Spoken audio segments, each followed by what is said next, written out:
Let's prepare chicken dum biryani. The ingredients are turmeric powder, red chili powder, coriander powder, cumin powder, cinnamon powder, cardamom and cloves. These are the dry ingredients.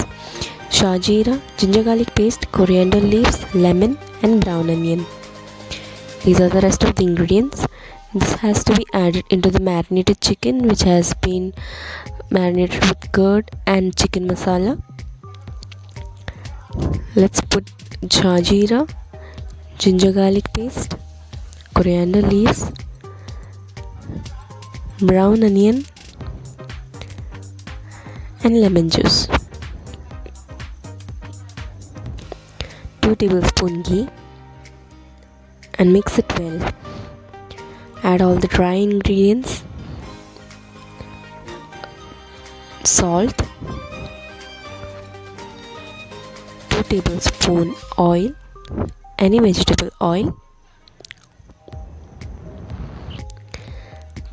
half cup curd. Mix it well and marinate for 1 hour. Heat a pan, add 2 tablespoons oil, add the marinated chicken and cook for 15 minutes.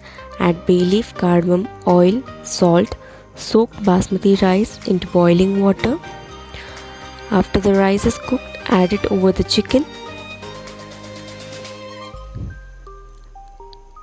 Add coriander leaves and brown onion, 2 tablespoons ghee and close the lid. Keep it for 5 minutes and then it's ready to serve. Chicken dum biryani is ready. Thank you for watching.